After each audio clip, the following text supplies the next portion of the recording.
that you're looking very casual after your week of school holidays. More to go, so all that to look forward to. And if I may, guys, please take advantage of this downtime to book in and get those last exams that you've got finished off.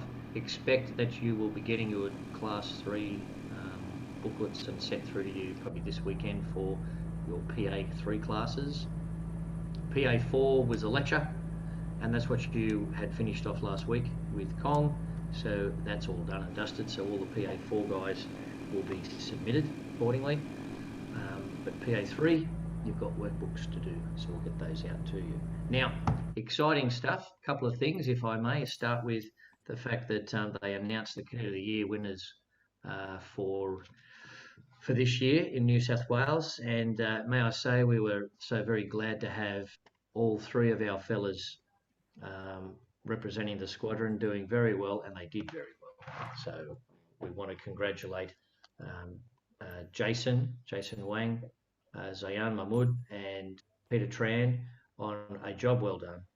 You represented the squadron very well, all three of you, and it does come down to fine lines sometimes.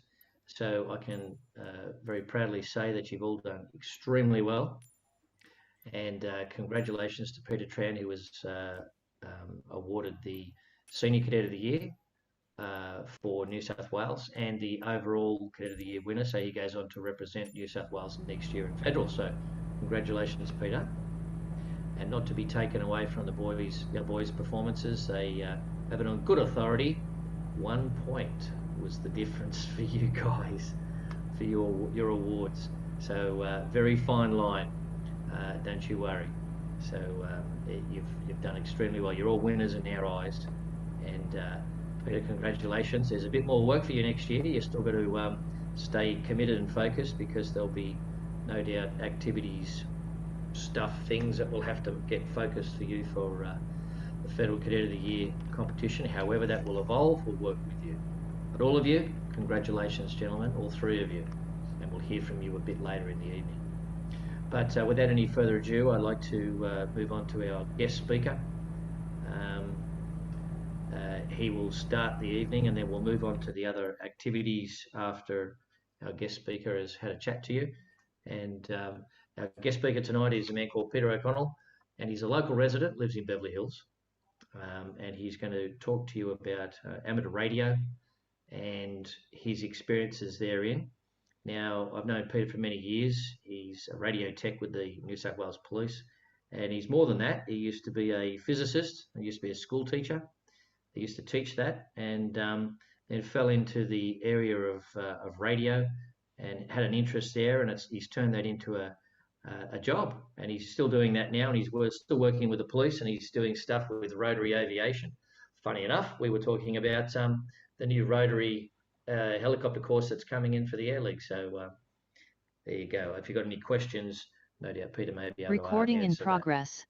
So without any further ado, I'd like to hand over to our guest presenter, and Dermot will work with him, and that's Mr. Peter O'Connell. Peter. Thank you. Good evening to officers and cadets. And who's running? Anyway, I might be asking some questions. So one of you guys can, if people want to answer, they can obviously put their hands up, and somebody can call them in for the answers. I first met Mr. Bailey back in the 1990s, and our paths have crossed several times since then. About 10 years ago, the Air League band was up at Roselands, and Mr. Bailey and myself got chatting, reacquainting ourselves, and he mentioned that you guys had a big old Air Force aeroplane radio in the hall. He didn't know anything about it. He just tried to describe it. It had coloured knobs on it. And anyway, a few weeks later, I walked in, took one step in front of the door, and said, "That's a T1154 HF radio used in Lancaster bombers in World War II." So I knew all about it. Anyway, a couple of years after that, Mr. Bailey was saying that some of the guys were interested in Morse code, so I gave him some Morse code training tapes and the Morse code keys that you guys are playing with. Now, hopefully some of you guys have been learning the Morse code, because there'll be a little bit of a test later on at the end. And then I also gave you guys the VHF radio that you can use to listen to talk down at Mascot or whatever. Anyway, Mr. Bailey's asked me to give you a talk about amateur radio. It's a hobby. Now, it's also called ham radio by some people. And why? I don't know. Don't ask me. It's lost in the annals of history. Now, I've been an amateur radio operator for over 37 years. And I've had a lot of fun with it. I met my wife through amateur radio indirectly. And I've got my job. I changed careers and yeah, I decided I'd get out teaching and play radios full time. So I did some commercial work, and then, as Mr. Bailey said, I with police radio, and then I transferred, well, still doing radio, but a bit more with the police, which is 98% boring, 1% very interesting, and 1% I don't want to know about. Anyway, now what can amateur radio do? Amateur radio can take you anywhere, and I'll explain it later on. Now, amateur radio is not to be confused with CB radio, breaker, 10-4, good buddy. Okay, it's not that. Amateur radio involves study. There's a study guide if you want to get into it. There's study, there's exams, and you have to pay for an annual license. I think it's $50 a year for a license, or $54, something like that. Now, when you get your license, when you pass your exams, you get a license, you get issued a internationally recognized unique call sign. Now, this is the first question. Can anybody tell me the prefix for the aircraft identification call signs used by civil and commercial aircraft in Australia? Victor, wouldn't it? There's 2 letters. So I recommend that everyone into the chat, please, just put your answers into the chat and we'll read it out. Well, do somebody unmute themselves and call it out? So we've got a few answers back here. And what do we got? VH, Victor Hotel. VH, Victor Hotel. And I remember that from VH MDX, which was a Cessna aircraft which disappeared up at Barrington Tops in 1981. They're still looking for it. And as an amateur radio operator, I have been involved in the annual search exercises up there. Now, in Australia, amateur call signs start with VK. VK2 for New South Wales, VK3 for Victoria, VK4 for Queensland, etc., and VK0 for Antarctica. So they're amateur radio operators in Antarctica. VE, that's the call signs for Canada. VU, that's the call sign prefix for, VE for Canada, VU for India, and every other country's got their own prefixes. Now, amateur radio has many, many, many different facets, and I'm only going to mention a few of them. Now, first, amateur radio began with Morse code. Then they went to speech, and then this is what people can do. They went to speech, then they went to radio teletype, there's computer, there's video, there's facsimile, many, many, many different bits of data you can send information. Now, reach over here. It is possible with amateur radio to send information from Australia to the other side of the world, the US, Europe, Africa, etc., using as much power as it takes to light this LED keyring light. Less than about 20 milliwatts, you can send a signal at the right frequency at the right time across the world. Mind you can also do it with a lot more power. Okay, there are many different frequencies that amateur radio operators can use for different things. Some of the frequencies you can get halfway around the world with, and some you can get down the street. Depends what you want to do. Okay, the 2 aspects of amateur radio that I like is portable operation and building my own equipment. Now, portable operation, I just like going out in the bush, chucking a bit of wire up in a tree and talking to people from places where there's no phone coverage. couple of years ago, I was in a bushwalking group down at Gross Valley in the Blue Mountains. 50 people, 50 mobile phones with no coverage. And I had my radio, chucked a wire in the tree, connected up, spoke to my wife in Sydney. Yeah, lots of people were jealous. Not difficult to do. The other thing I like doing is building my own equipment. That looks like a biscuit tin. It was a biscuit tin, but that's a radio that I built, a radio receiver. And hey, looks a bit of a dog's breakfast, but yeah.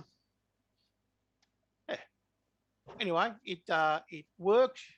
It's fantastic just to listen to a radio signal, knowing that you've actually built that own bit of equipment. Another bit of gear I'm building, still working on it, is a Morse code transmitter for the 80 metre amateur band. And that's the sort of thing that get around Australia, New Zealand, something like that. Now, something new, something modern, and there it is. That is the coil format is printed by a 3D printer. Designed on a computer, printed 3D printer. Those valves, they're probably for the 1950s or 1960s probably. That there is the crystal, the reference crystal. And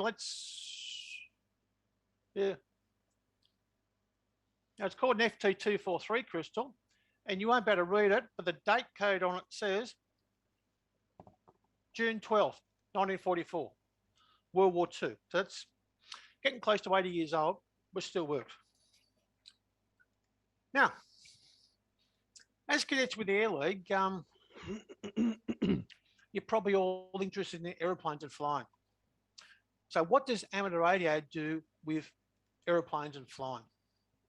Well, quite a lot. Okay, who likes balloons? Anybody like balloons? A few hands up, good. Now, there are some people. Now, if you got a party balloon with helium in it and you let go of the string, what happens? If you're inside, it goes up to the ceiling, and if you're outside, you wave it goodbye. Goes up in the wind, disappears off. Now, there's a bike called Dave VE3KCL. Now, write that down. You've got a pencil and paper. VE3KCL. Now, he's from Canada, and his trick, what he's been doing for a couple of years, is he's been getting those big Mylar party balloons. He only fills them half full up for the gas, ties a couple together, ties a little radio transmitter, a GPS, a battery, and a little microchip controller, and lets them go. And they go up, float away, and every couple of hours they wake up, finds the GPS, finds a position, and then transmits it back and picked up from around the place. Now, this is where people unmute and just call out, how far do you reckon that those balloons would go? Just unmute if you reckon you know. We'll have a guess. Probably just around space, but still in the Earth's atmosphere. Absolutely, but how far? What distance do you think they'd travel? Can they go as far as you want them to go? Like just unlimited, basically? Like as long as the wind currents carry them? As long as the wind currents carry them, and yeah, what do you reckon he's gone? His furthest one so far. Anyway. 10,000 feet. Well, actually, the last one we got a data on was 11,400 meters, which is about 35,000 feet. So yeah, they go up into the jet stream. But distance-wise, he let one go in November last year, and it travelled 550 kilometres. That impressive? Actually, I made a slight mistake there. 550,000 kilometres. That's 17 times around the world before it sort of disappeared off the balloons might have burst, fell down, batteries go flat, whatever it is. But yeah, 17 times around the world. Impressive. And That's what amateur radio people do. Now, amateur radio people have been launching satellites, not just balloons, satellites. The first amateur satellite, Oscar 1, was launched in 1961. Australis Oscar AA5, Australis, that was launched in 1970, January 1970. And that was built by students at Melbourne University. So the amateur radio people in Melbourne University beat the professionals for building and launching a satellite. Well, they built it. The Americans just launched it. Now, the big commercial satellites, that things you use for AusSat to get the TV from an internet, etc. Now, they're about the size of a bus. But for the last probably 20 years, amateurs have been experimenting with small satellites, and most of the new ones are called CubeSats. They're about that big. They're that big. 10 centimeters cubed, and you can cover it with solar panels, put some little batteries in it, small transmitter, receiver, and you can have yourself a nice satellite. Now, there's been over 100 amateur satellites put up. Some are still going. Some last a few weeks, few months. What is AO7 was launched in 1974 and it's still going. So that's getting close to 40 years. No, getting close to 47 years it's been going. Now, how does an amateur radio operator talk to or use an amateur satellite? It's simple. They get on the internet and they work out when the satellite's coming overhead, because these things are moving. They're only 100 kilometres or 150 kilometres up there, and they go around the Earth once every 90 minutes. So they keep moving. So you look on the internet, find out where it's going to be, and then you start calling or start listening. And obviously, when it comes over the horizon, somebody else might be talking on it, and you can have a chat with them. You only got a few minutes before it disappears over the horizon again. Depending where it is, you can talk to somebody in New Zealand or Brisbane or Adelaide or Nauru. Doesn't matter. If somebody else is on around, you can talk to them. Okay. Now, if you got, now it's not just small satellites up there. What's the biggest thing up there, man-made, that's hurtling around the Earth at the moment? Unmute somebody. The space station. The space station, International Space Station, and there is amateur radio on the International Space Station. And most of the astronauts up there actually have amateur licenses. And if you've got a bit of spare time sometimes, I just switch on the radio and call CQ, which is saying, hello, anyone there? And have a chat. And now I've never spoken to the International Space Station, but I think it was 1991, I had a short chat with the guys on the space shuttle as it hurtled, was heading over Queensland actually at the time. But yeah, standing up in the car park at Olds Park with a small antenna and the radio and talk to the space shuttle for about a minute. Okay, now if you've got a lot of power and big antennas, there's something bigger than the space station up there, a bit further away. A lot further away. It's called the moon. Big antenna, lots of power, you can bounce your signals off the moon, and amateurs have been doing that for decades. So, but now with computers being able to do digital signal processing where they can grab the signal out from below the static, it's a lot easier. Smaller antennas, not as much power. Okay, now there are many different types of radio frequencies. There's the low frequencies, which are below the AM broadcast band, and they just travel across the surface of the Earth. There's the medium frequencies. Oh, they're the broadcast band frequencies. They're about the same. Okay, high frequency, above the AM broadcast band. They reflect off the ionosphere, the top of the atmosphere. So they're the signals that can bounce. You go up, you bounce back down again, hundreds or thousands of kilometres. So they're the frequencies that people can use to talk to from Australia. They can talk to other parts of Australia. They can talk to New Zealand, America, China, Japan, Europe, wherever. And you need to pick the right frequency at the right time I know that I can talk to New Zealand on 3.5 meg in the evening. Can't do it during the daytime, but evening I can. 7 meg, I can talk to you in the daytime. Pick your frequency and your time and where you want to go. Now, there's also the VHF and UHF frequencies. They're the sort of frequencies that are used by television transmitters, FM broadcast stations, etc.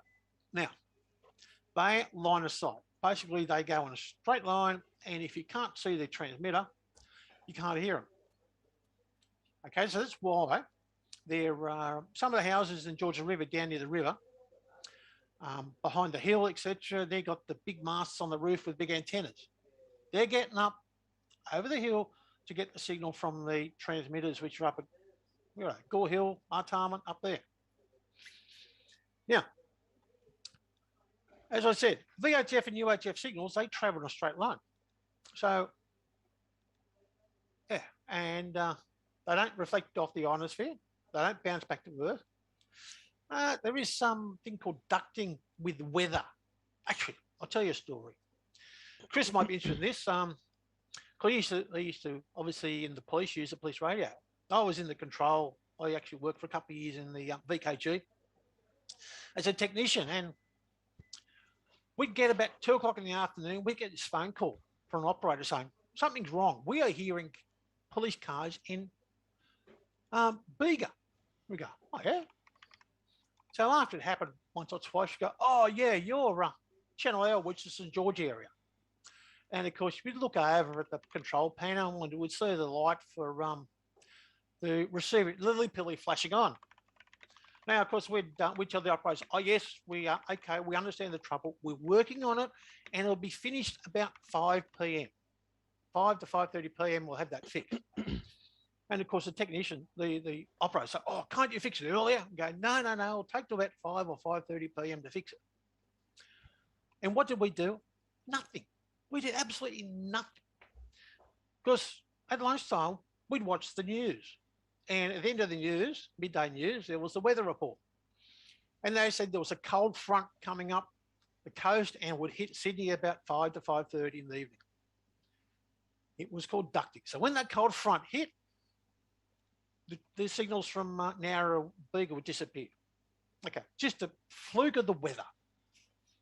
But anyway, as I said, these signals normally just go in a straight line. Now, a mate of mine, Cole, VK2BCC, he used to be a marine ships operator back in the 70s. Anyway, he's got his VHF radio at Blackheath in the Blue Mountains. Now, what he does is he points his antenna south-southeast and points it towards Goulburn. Now, on a good day, he can basically talk to other people in Goulburn. So people in Goulburn, that's about as far as he can go. Talks to people in Goulburn because it's virtually line of sight. There's a bit of bending. That's it. But what he does do, at 9 o'clock in the morning, he looks at Flight Tracker, online Flight Tracker. Well, this is before COVID, of course. So he'd look at Flight Tracker and he would look for QF94. QF94 was the A380 from Los Angeles to Tullamarine. Now, you may or may not know, aeroplanes don't actually fly from point A to point B. They actually go through flight lanes. They've got lanes that they go in. So anyway, QF94, it would go across the Pacific or across the coast between about Wollongong, a bit south of Wollongong, and then Wollongong Nowra. Anyway, head out west to Wagga, around there, turn south about Wagga, gets to about west of Melbourne, turn east, and then come into Tullamarine from that way. But what Cole would do, he would wait until the aeroplane was about level with Goulburn, and he'd just start calling. And he's got a mate in Lakes Entrance, down near Victoria. And when QF94 was over Goulburn, he could bounce his signals off the aircraft down to Lakes Entrance. That's 515 kilometres. It's about 4 times as far. And the bloke in Lakes Entrance, he'd bounce his signals back. only got 2 or 3 minutes, and then when the aircraft is gone, that's it. Back in the noise, no signal. Now, debate's still out about whether it was bouncing the signals off the metal of the aeroplane or the hot exhaust gases, and they're still deciding that. But that's what amateur radio can do. Now, and bouncing signals off aeroplanes, what's that called? Any guesses? Speak up.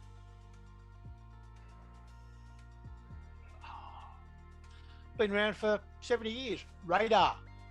Radar works, you bounce signals off aeroplanes. Now, how difficult is it to get an amateur radio license? 37 years ago, when I did a correspondence course, and they said it will take you a year. It didn't, anyway. But now there are 3 classes of license. The foundation, that's the simplest one. That, it's basically you read the book, and in the book you've got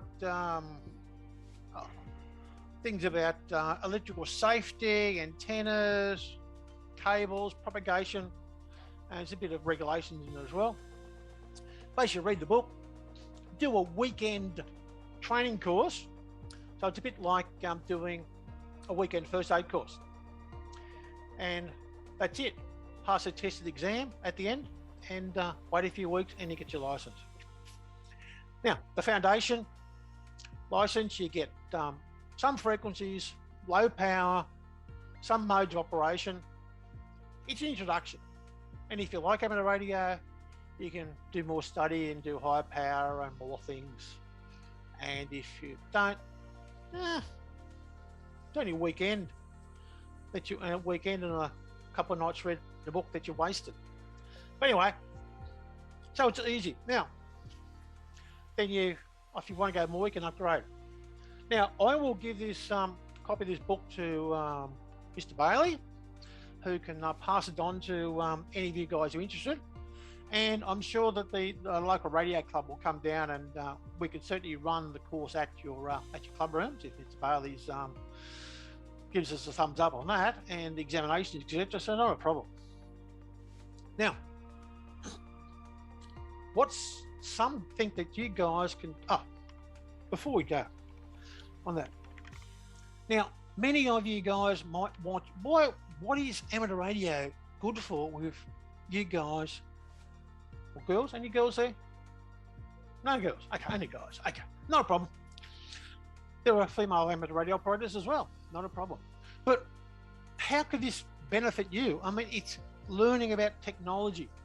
And people say everything today is computers. Oh, you got to know computers, you got to know computers. Yeah, but computers talk to each other with radios. Aeroplanes, you got radios on them, and that sort of stuff. You don't know how this stuff works. Yeah, it's a good introduction to technology. And now we have a couple of guys in our radio club who work with one's with Virgin Airlines, and I got guys with Qantas. One guy's a ground engineer. The other guy's an accountant, but we don't worry about that. But still working with the airlines. Now, as an amateur radio operator, you don't know who you're going to meet. It's a bit like getting on a random call on the internet. You don't know who's there, but everybody's got their call sign. It's on a public list, so you can really know who they are. But you can meet engineers, doctors, garbage man, whatever, and you're all equal. Amateur radios, people are all equal. Now, something you can do at home right now. There are some amateur radio operators who get their special receivers and they connect them to the internet. So it's possible for you to actually get online and listen to a receiver that is somewhere in the world. Now what I'll do is just share this screen, hopefully. Host disabled participant shame scaring. Okay. Just try that again, sir. Okay, here we go. Is this the screen I want? Share sound as well. Share. Maybe not. Let's go on the internet. Okay, where we get to? Okay. This is my son's computer, so he's got this Minecraft on there. Now, these radios are called the Google. Yeah, you're not showing the. Yeah, browser. you're just sharing the inbox in iCloud. So you need to stop sharing, sir, and then reselect your application. So what do I need to do? So stop sharing at the top. Okay, where is it? New share. Stop share. Stop sharing, yeah, and then try share again. Try share screen. Yeah, and then select the application that you'll be sharing. Okay. Yep, that's it. Now we want. It's going to be Google, so we want another Google screen. Now Google. Okay. Google. Google.co.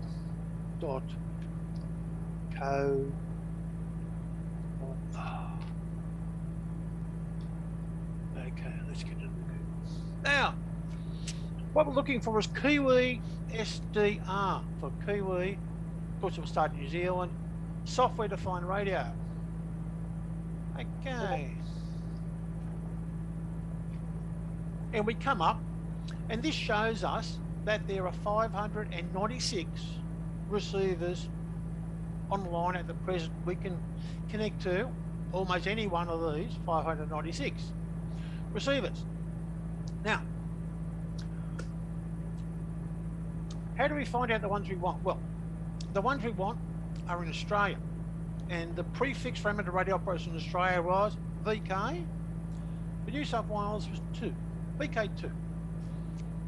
Now we get a list of a couple of receivers, and we come down to this one down here, VK2 ARI in southwest Sydney. It's actually in Bankstown. Now let's connect up to it, and oh, it's already on the frequency.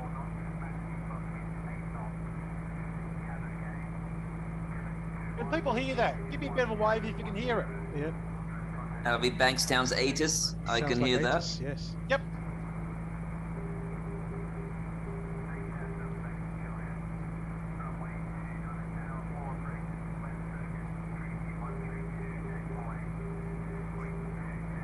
And you can also hear, so it's the control tower at Bankstown with their recorded message about what's happening.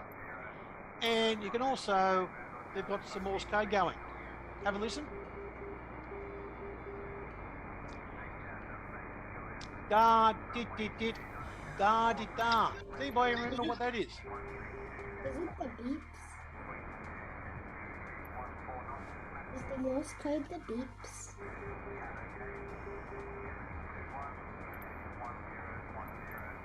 He's asking what does it stand for.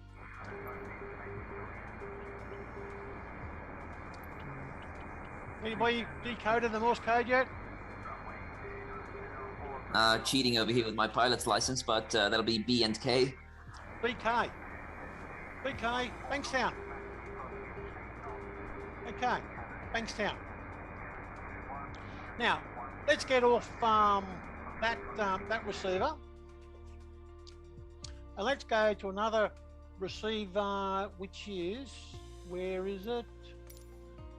Up at Foster, VK2AK, Andy. Andy and I go back a long way. I bought a radio from him years ago. Now, here we go. Okay, let's put in, now, this radio receiver is located at Foster. It's not listening to something at Foster, it's listening to something else. Let's go to 272 kilohertz. 272 kilohertz.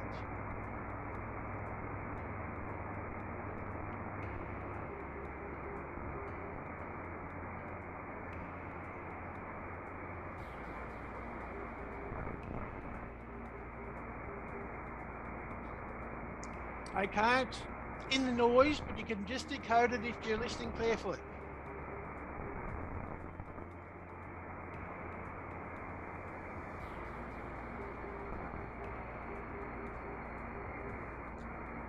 Anyone pick I one? think the first letter is F. Fun? Is the first letter F? An F? No, it's an L. Ooh. First one's L.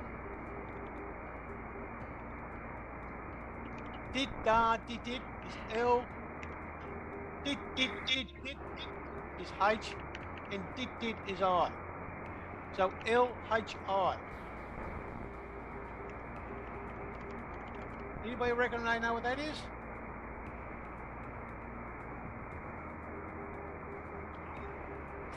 Lord Howe Island. That's Lord Howe Island. So, at this radio, on the internet, at Foster, we're hitting to the non-directional navigation beacon to Lord Howe Island. Now let's go to 389. Whoop. Don't know what happened. 389.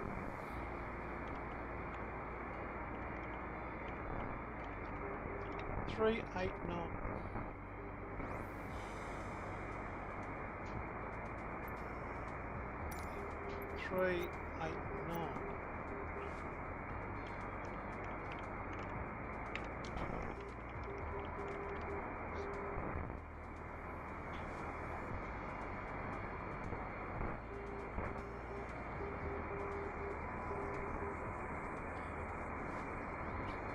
Can anyone hear that one? I do. What do you reckon?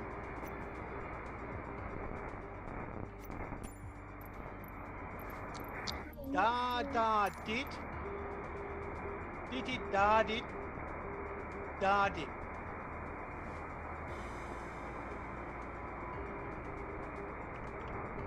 Oh, that's a tricky one. Anyone? Unmute. Tell me what you reckon. Would it be L? It's an L.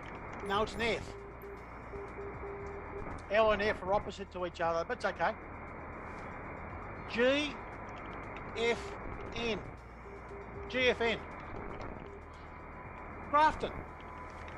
Don't Foster, we're listening to the beacon at Grafton Airport. So, anyway. Any of you guys give it a try? So I'll send the information to Mr. Bailey after I finish here, and we can he'll send it on to you. I'll stop the screen share, and whoops, how do we log out of that? And log out. That's fine. That's okay. The screen share stops. That's fine, sir. Oh, how do we get back to? I don't know. Hang on. I've got. Can you see me? Because I can't see you guys. Yes, we can see you. Okay. I don't know what's happened. Anyway. The wonders of technology. Oh, there we go. Okay. Right. Any questions? Yes, Peter. Yes. Go ahead. Thank you very much for your presentation, Mr. O'Connell. I enjoyed that, and I hope the other boys did too. You mentioned Dave, who used the flight radar to track aircraft, and I happen to do that too, but I also have live ATC open at the same time. So I'm seeing the planes taxi around Sydney Airport, and I hear the ground controller telling them what to do as well. And I've always just been curious about how we are able to listen to that on the internet, and is it linked to the internet in some way, or is someone just recording whatever happens on a radio and then just broadcasting it for us to hear? I think somebody just be recording it with a receiver and just plug in the internet.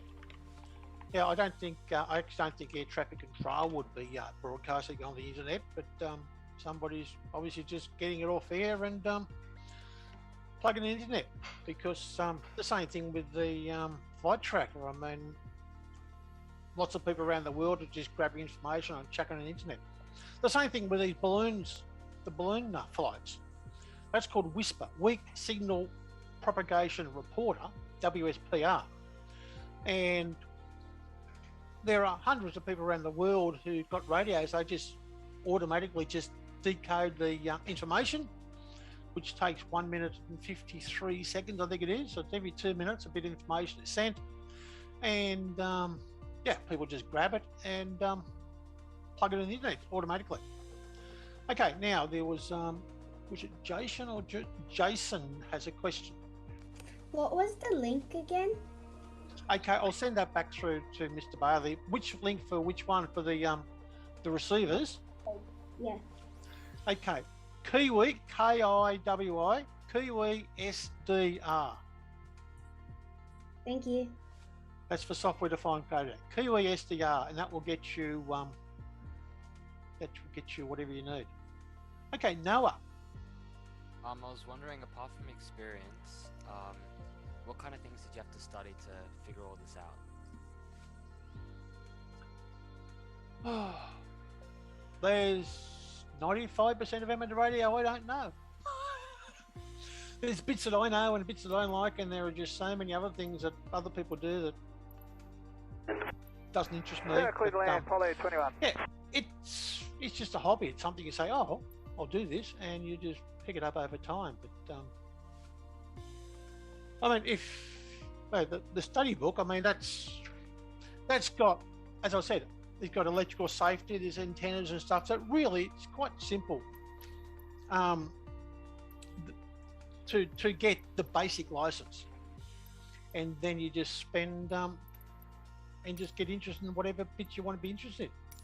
There are some people who their hobby is trying, it's called DX, and they just try and contact as many people, as many other foreign countries in the world. So there are people who spend the expeditions they call budgets of millions of dollars, and they go to some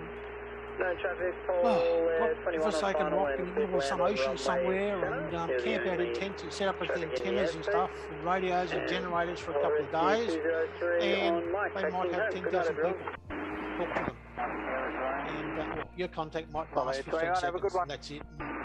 You can say, tick, I now have Melly Shreve, or tick, I now have whatever other place it is. But yeah. That's one thing. Other people climb mountains and talk from mountains, mountain signals off the moon, whatever. Just something you just do whatever you want to. Any other questions? Yes, sir. I got one for you. Yes. Many years ago, you used to be able to pick up an analog radio, and you'd be able to look for the frequencies of aircraft, the AMBOs, Spiries, police, all these kind of things. And you mentioned before about the squadron sergeant saying that he could hear the taping of the airport. Is that still on now, or is it all because it's digital? You can't do that anymore. Okay, a lot of companies are going digital, and the police, I mean, a lot of the emergency services have gone digital. The police have gone digital and encrypted. I remember I got a phone call in the desk at the workshops, and it was a tow truck company who said, "Oh, there's a problem. You've got digital. We can't hear you." We're going, "Yeah, what's the problem?" But no, the police, I mean, a lot of the stuff has gone digital and encrypted for obvious reasons. Some things are said on there which the police don't want other people to hear. Yeah, obviously, yes. But aircraft transmissions are all in the open. So all the transmissions from the tower to the aeroplanes, and the aeroplanes back to the tower, and aeroplane to aeroplane are all civilian commercial stuff is all in the open. So yes, you can still hear those, and even on HF you can get the communications from the aeroplanes when they might be halfway, 1,000 kilometres, 2,000 kilometres out the Pacific Ocean. They can still call into Mascot on their frequency, or call to their office in Sydney on their frequency. You just got to know what the frequency is and listen. The interesting thing also, sir, if I could jump in, is that there are some countries where you're not allowed by law to actually retransmit the aircraft's communication with ATC. So you can probably tune into it, listen to it, but the minute you put it on online and transmit it, is you're breaking the law in that country. So there are rules around the world about what you can transmit and what you can't transmit. True. Yes, there are no laws in Australia about receiving radio transmissions. It's free for all. The radio is transmitted and you can decode it, then you're free to listen to it. What you then do with that information, that's where there are laws and restrictions. So back in the old analog phone days, yeah, you could listen to people on analog phone, even people's cordless phones. Yeah. I mean, I used to listen when I was school teaching. I'd listen to the cordless phone that the hardware store across the road had, and I know what they had run out of. So I'd go on and say, "Oh, can I have a so-and-so?" Well, no, we haven't got any of those. We have them tomorrow. But anyway, no. So yes, there are laws about what you can do with the information you have received. But you're not sure about retransmit. Well, putting aircraft communications on the internet in Australia, I'm not sure. Right. Yeah. Well, thank you for that. Peter, if I may, Yes. you mentioned before about searching for a lost aircraft. Yes. Could you just expand a bit more on that? Where is that at? Where's that aircraft lost, and where does that search take place? Okay, VH MDX was 1981, I believe it was, up in Barrington Tops, which is north of Newcastle. Yeah, north of Newcastle, 100k north of Newcastle, up Gloucester area, and I think it's the basically the last missing aeroplane in Australia. I think there's one out back at Warragamba from the 1930s, but that's basically the last missing aircraft in Australia. They knew it went down, and there is an annual exercise, search and rescue exercise. So people have to train to search and rescue in the bush. So that's where they train, and they go through and they go and step every one of the part of the army take part as well, and the army have their plans for 100 years that they are going to put a boot on every square metre of Barrington Tops in the next 100 years. And I mean, the scrub up there is you could be a metre away from wreckage and you would not see it. I've actually camped up there a number of times at the Barrington Tops. Did they make a movie about that one or the one about Warragamba Dam? I know there was the Stinson, the one about the Stinson that was from the 1930s, I think it was. There was a TV series about the Stinson aircraft, but I don't know about movies about the MHMDX. I mean, there's certainly been YouTube videos and bits on 60 Minutes, etc. And there was a bit of Yeah, I think the movie that they made is the fact that they did find it or found the survivors or something like that. But I remember that would be the Stinson. About the Stinson that was in the 1930s, I believe, or I don't know. Certainly, sort of many decades ago, where it was up in Queensland, New South Wales border area, if I remember correctly. And they did actually find the survivors sometime later. Yep. Yeah. And thank you for that again. No worries.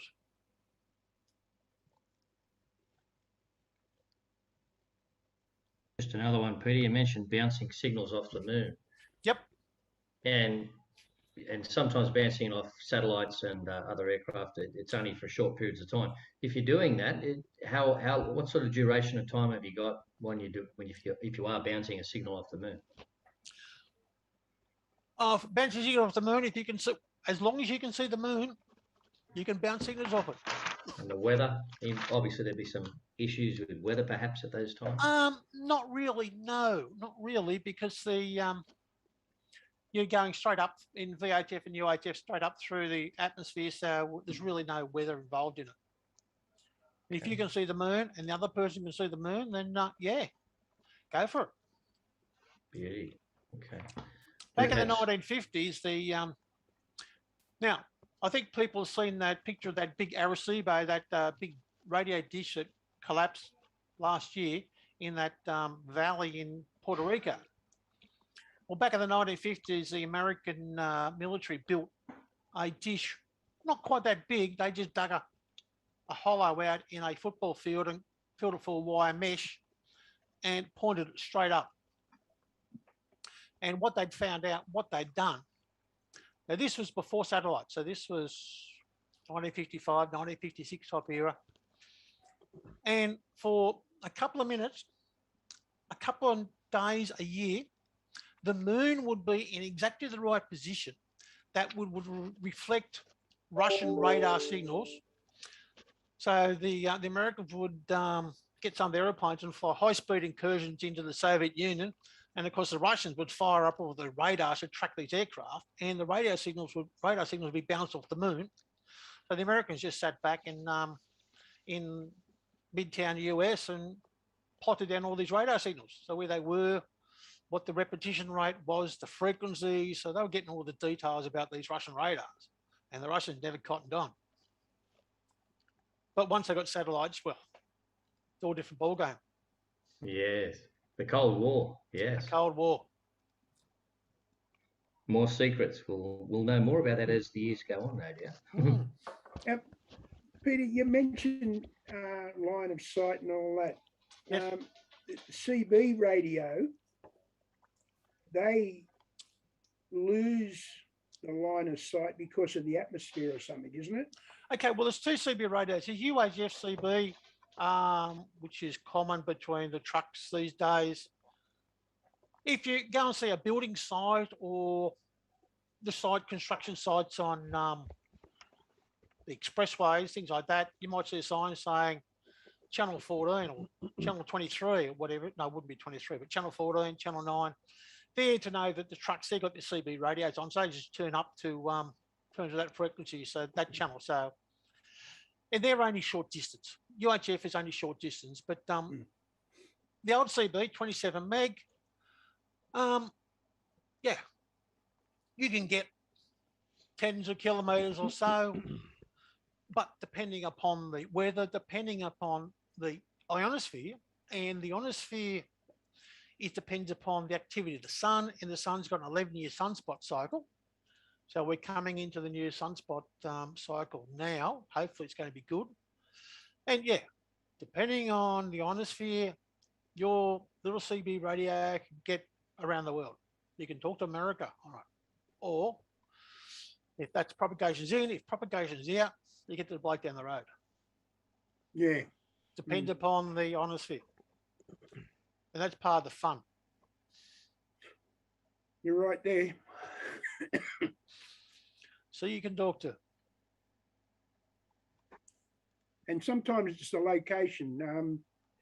Many years ago when I was younger, I had a CB radio in the car up at Rockhampton, and I used to go up to the out to Emu Park and up on the where the singing ships were, which was fairly high.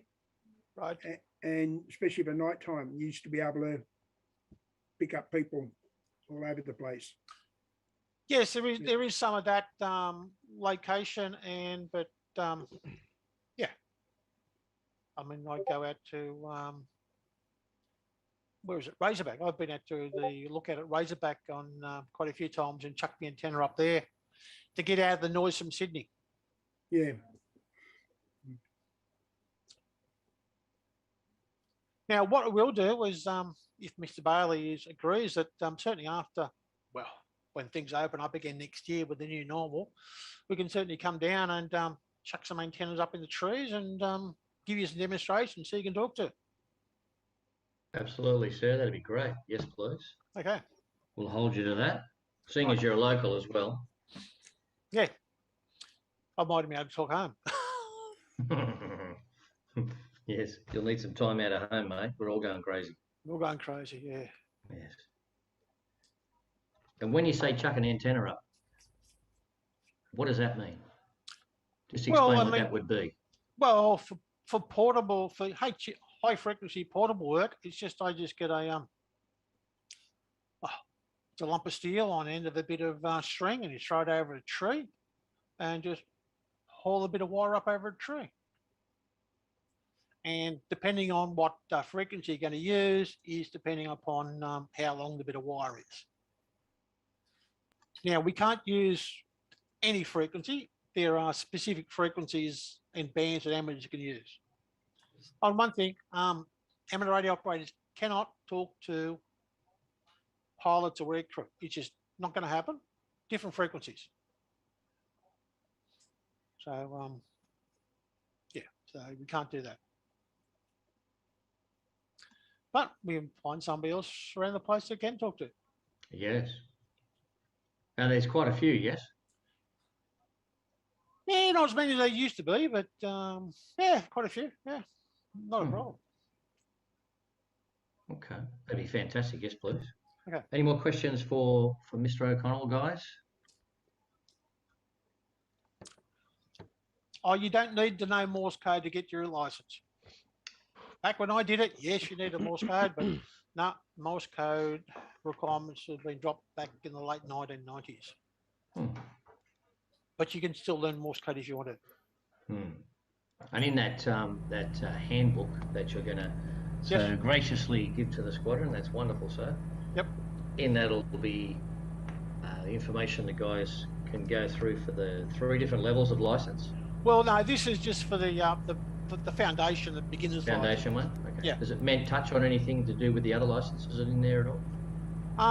No, the other license is built upon that. Okay. Well, that's still of use to us. That's fantastic. Yes, that will. We've got to start somewhere. Oh yeah, you got to start somewhere. I mean, yes. In my day, it was sort of there was just basically start at the top, and that was it. They said take a year, and yeah, I just sort of was Christmas holidays at uni, and I just said, oh, another thing to learn. So I just plowed through it. Took me about 2 weeks. Bankstown Airport information, Charlie 010. Then wait for the exam. They only had the exams twice a year. Right. And if you couldn't do the exam then, you had to wait for another 6 months. But these days, it's different. You can organise exams almost any time. Well, once we open up again and get all the COVID regulations, etc., we don't worry about that. Yeah. So we'd like to hold you to coming down and doing a bit of a display for the boys so they can see in action how simple it is to set up and just have a crack and see what we can listen to. Yep. That'd be great. Yes, please. Something of interest to the boys. We'll drag out the old radios too, so you can point out some bit of information about some of the stuff we've got. Yep. That'd be great. Oh, so you got more than one radio, do we? I think we've got parts for two or three radios. Right. You know, I used to have the companion receiver to the 1154, which is 1155, but I actually gave it away to somebody. It was only a year or so before you pointed that one out to me. Yeah, and I think I'm not even sure where the radios came from that we got. I don't know the history of that, how we came about getting them. Don't know. But nevertheless, there you go. Some Lancaster radio parts we have. Yes, interesting. The problem with the receivers was that they finding one in good condition these days is virtually impossible because of basically corrosion. The radios were not designed to last. I mean, you can design something that will last decades, or you can design something that will last a couple of months. And unfortunately, when the average lifespan of a Lancaster was 20 missions, and that included the crews, you don't build a radio to last. You build it cheap. And they were brave men, all of them. Quite a few were lost in the Bomber Command, that's absolutely sure. Yes. It'd be good to get you to have a look at that radio we've got again. Yep. Yes, please. Get it working. Yes, wouldn't that be amazing? Guys, questions? Anything further for Peter? Okay. Look, Peter, thank you very much for your time tonight, mate. Really appreciate it. Not a problem. I enjoyed it. I enjoyed it greatly. thank you. We could see that it's a passion for you, and it's of interest to a number of our guys. We've got a couple of pilots that are with us tonight, and they were able to identify with,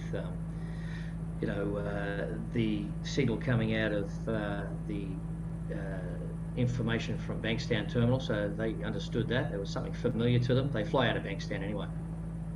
So that was kind of nice. Thank you very much for that. And a few of the boys will look into a few more things. If there's a few more things we want to talk to you about, are we able to tap in and give you a call and ask some more questions of you later on? Absolutely, not a problem. Not a problem. Anytime. Good. Thank you. Recording stopped. Thank you, guys. We're very lucky to have had this tonight. So thanks, Peter, once again. I really appreciate it. Thank you. So, Dermot, back to you, sir. Okay, well, we now are going to we're now going to break off into two rooms, actually. These two rooms in particular are flight simulator and modeling. So, in a few moments, the rooms will open, as Kurum just did. Thank you, Kurum. And I would like you guys to please break off to the respective rooms. If you were doing first aid from before, just pick a room this week.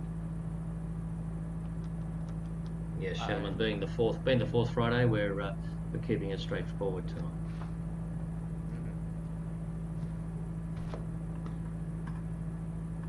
Is anybody going to be presenting and modelling? So you've got a role going, yes? Yes. Dermot, is anyone presenting in the modelling room? Or is it just going to be Mr. Farah? Just Mr. Farah, yes. Yeah. Okay. Cool. No screen sharing required. Yeah. No.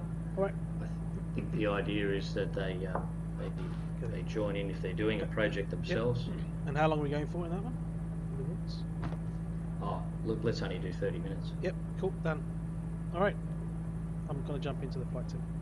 Or is that too long? I think 30 minutes is okay, yeah? Should be fine. We can wrap it up early if you want. That's fine. Okay. Done, thank you.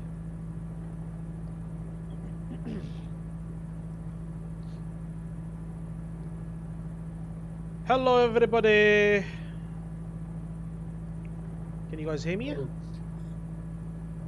Alright, Charlie, I have to try and work out a way to get you into my YouTube live stream with audio so that the delay that you were seeing last time doesn't affect you. And especially when Karim was having that latency issue as well. So I don't know how I can add you as a voice into the YouTube live stream. This will be challenging. I don't think I can. We're gonna have to. I'll have to see if I can. The latency lag. It's gonna be a couple of seconds. I think. You have to set it up. Can you? What? There's a lot of settings you have to do audio and like latency issues. I think if your CPU is good enough and you have good Wi-Fi, you should be fine. I'm not on Wi-Fi. No, I'm actually on fixed cable. But I mean, good upload speed. I've got upload speed. I have. Yeah. But the latency is about 2 seconds to YouTube, 2 to 3 seconds. But you need to make sure whoever's, it's about 3 seconds. Whoever's going to be watching the live stream, they just got to. Stream delay is usually. Delay. Yeah, there'll always be stream delay. Okay. Yeah. All right. Well, I'm going to post the link into the chat here, guys, for the live stream, and we'll try and do this. So Charlie will talk us through. And I'll try and perform it as we're doing it. So last week we basically had the aircraft prepared, ready for run-ups, and we're actually at the ground at Bankstown here right now. So if you just jump into the live stream, and I'm going to put my audio through. My microphone will come through on the live stream, so I'm going to mute myself in Zoom. Okay. So Charlie, I'll still be able to hear you through Zoom. I'm going to mute my microphone on here. Okay.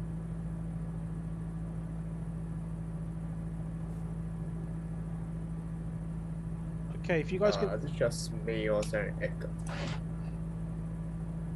Yeah. Can you still hear the echo? Is there still an echo? Oh no, it's fine. Yeah. Is there still an echo or not? Nope.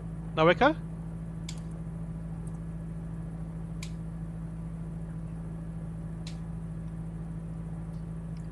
Okay, it's kind of awkward because I hear myself coming through the. Really? the- Okay, the I'll fix that. Yeah, I'll you fix probably that. should mute the video. I'll fix Yeah. that 1 second. I'll Yeah. fix that. No, I need to change the your audio in Zoom so it doesn't come through. How do I do this? I need to stop the desktop. Oh, this is going to be tricky. Let me disconnect my audio. Oh, I can't do that, can I? I won't be able to hear you. Okay, you know what? I'm going to do this. Set the speaker. I'm going to get you to come out of my other speaker.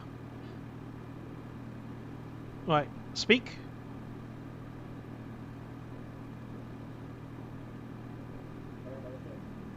You can hear me now, Charlie?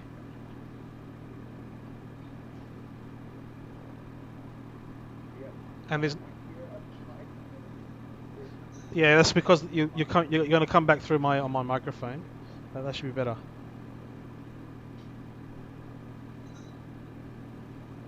All right. So it's going to be a bit of a delay between me talking and you. So this is Bankstown. So you want to talk through what happens with a visual, just to do like circuits at Bankstown. Which runway? I think active runway here is runway 29. So is it? Which one is it? Normally 29 center, is it? You do the circuits on?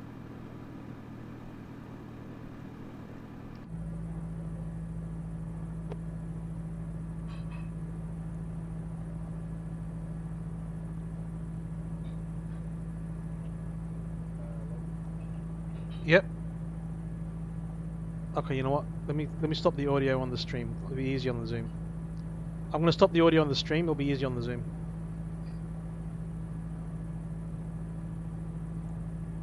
Let's get rid of...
take off, and after a certain altitude you'll turn.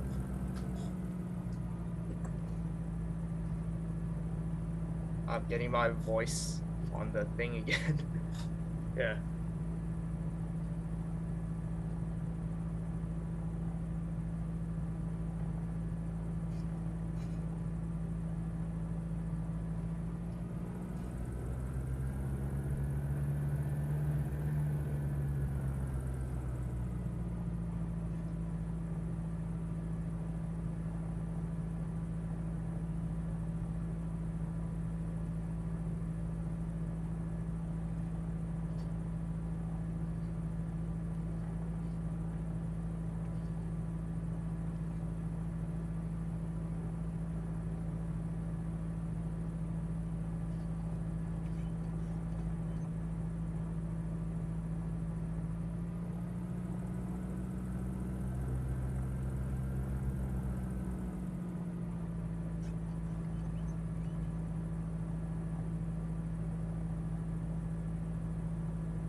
Bankstown Ground UEX Papa India Alpha 188 X-ray with Charlie, request taxi to the active touch and go.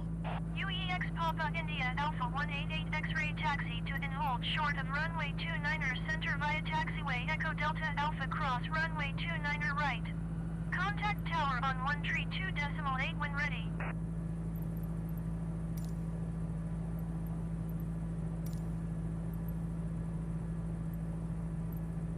Bankstown ground, can you EX Papa India Alpha 188 X-ray get runway 29er left?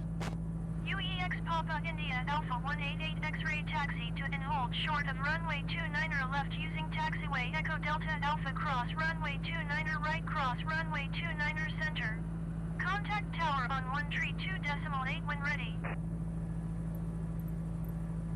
Taxi to and hold short runway 29er left via taxiway Bravo UEX Papa India Alpha 188 X-ray.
Bankstown Tower UEX Papa India Alpha 188 X-ray at runway 29er left ready for departure, touch and go. UEX Papa India Alpha 188 X-ray QNH 29er.85 wind 29er 7 at 15. Left touch and go approved. Cleared for takeoff runway 29er left. Cleared for takeoff runway 29er left UEX Papa India Alpha 188 X-ray.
Papa India Alpha 188 X-ray wind 297 at 15. Clear touch and go left traffic runway 29 left.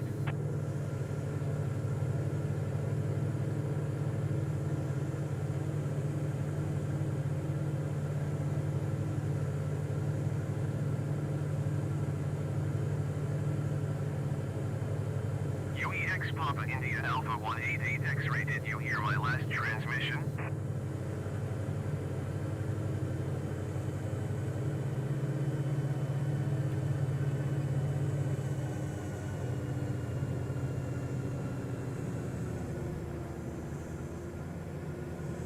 UEX Papa India Alpha 188 X-ray, did you hear my last transmission?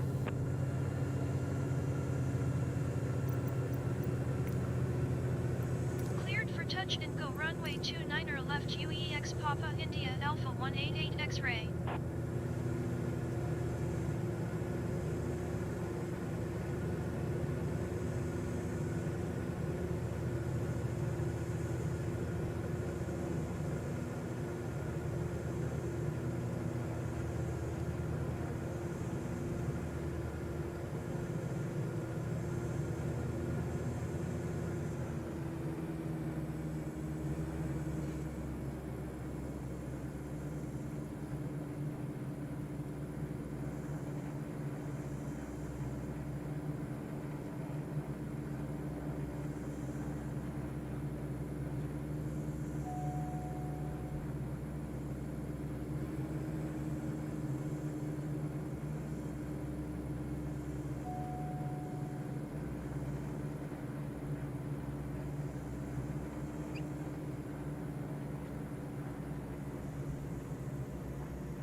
Papa India Alpha 188 X-ray wind 297 at 15.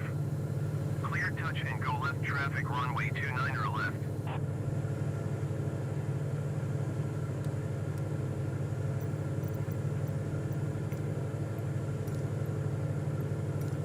Clear touch. runway 29 or left UEX, Papa India, Alpha 188 X-ray.